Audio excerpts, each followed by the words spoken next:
how I'm interested in this phenomena in our country, in our society, with how science operates and institutional science operates. Because on the one hand, you've got the scientific method per se, which is sort of what we're all familiar with, or what we think about when we think about like science in the intellectual sense. But then there's also this notion of scientism, which is sort of like science becoming an ideology. And people, even there's a popular meme right now where people talk about the science, and some people say it like disparagingly, like they make fun of people who are sort of like religious about their faith in scientific institutions.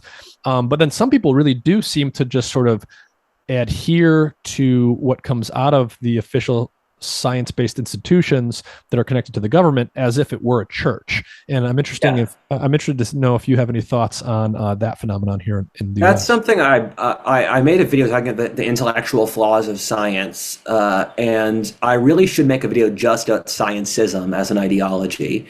And the irony is that the science trademarked is not actually what science says most of the time. Where, for example, there's literally no scientific evidence for a gender spectrum.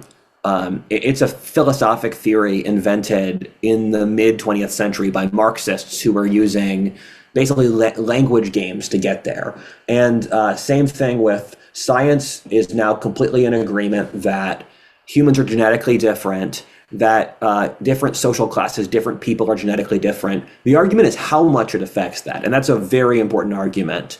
But the fact that we've gotten to that argument means that the science has progressed in a certain way. And the science trademarked is really just the self-interest of the managerial class. And so and one of the very strange things about our society is we say that if an executive bureaucracy says something, it's automatically true. And so if Harvard rubber stamps something, it's true, move it on. We don't actually have to talk about if it's true, if the ideas are true. Harvard rubber stamped it. And I like to say that our society is a nihilistic suicidal death cult. However, it put up the facade of being reasonable, consensus, and humane. And one of my favorite authors, Sam Francis, has called our modern ideology consensus liberalism, that you create a reasonable consensus among the experts, and then that is what the ideology of the society is. And it's got a lot of similarities to the Catholic Church, where the Catholic Church would have these ecumenical councils. What the councils decided became the new Catholicism. The problem, though, this is something that I facepalm about this all the time, is that our image of science lacks any common sense or intuition or wisdom, where science without wisdom is a mirror for whatever your beliefs are. And every part of the political compass has gone through a phase of saying that their beliefs are the scientific truth. And because they look up studies that validate their own biases. For example, we made it taboo to study the genetic differences between men and women, so the science for decades said that there were no differences. Or people will, there's so many examples of this.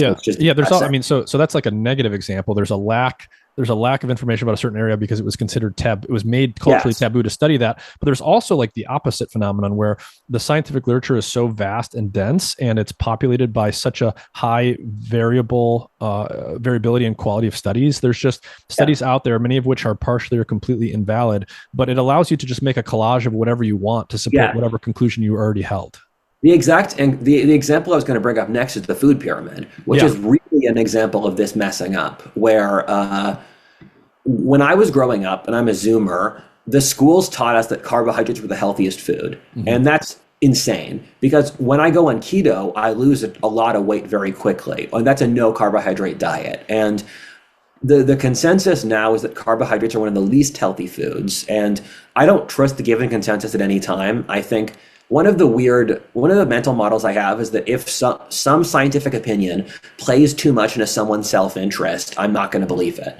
And so when you look at like the hyper-masculine, like just eat meat, just eat that sort of thing. And actually, I'm friends with a guy who runs he runs a carnivore business, and we talk together, and it's done wonderful good for him and everyone he knows.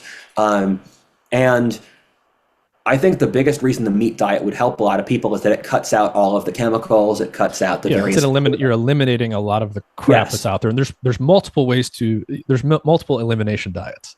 Yes, and the thing that I'm careful about with the all meat diet is that it plays very much into right-wing politics of we want to be the opposite of vegetarians. Right. I'm using this as an example because the right would have an active incentive to say that meat is in of itself very healthy because it goes against vegetarianism. And no left-wing professor would ever write an article at the health benefits of meat. And so once you get into politics that are this adjacent to science, it's impossible to have opinions that don't agree with a pre-existing narrative. And there's just way too many examples of the science being skewed where, remember that Ice Age genetics they found in Britain, just from like 10,000 years ago or 7,000 years ago. They did a DNA analysis of a bone from Britain, and they said the person was black. And the actual data set is there was a 2% chance it was black, and an almost all chance that it was someone who had an olive skin tone, North African, Mediterranean. And I knew that someone in Britain 7,000 years ago would not be black. That just doesn't make sense with everything I know about human genetics. But it was years until someone disproved it. I think there's loads of stuff like that lying around. Yeah. It's like that phrase, a lie can travel around the world before the truth even gets its shoes on. Yeah, exactly. For you, what's the most cringe example of the science being faked that you've seen? So it's a tough area to talk about because the best examples of that are also the ones that are the most politically charged and dangerous to talk about publicly. But I know which one you're talking about. Yes, there's maybe two there one could talk about. But basically, it's the combination of it was the marriage of blank slateism with the idea that like evolution proceeded only from the neck down for humans until for the period of history that everyone cares about until a million years ago or whatever. And that's just not true. It doesn't mean that like necessarily that people are better or worse than each other, but people are not interchangeable. They have different limits and different constraints based on the lineage they belong to, just like any other animal does. And given my background in medieval philosophy, I often that's a topic I've studied a lot, is that there are so many things that are just complete facepalm, where if you told someone in the Middle Ages, they would say, yeah, you're an idiot for not realizing that. That's completely obvious. But it took us a bunch of studies. And one of the least favorite things is the obsession with sources, because I think sources are useful. I source all the books that I pull my ideas from. But when you say, for example, women are more agreeable than men, and someone says source, and the source is reality. Go outside.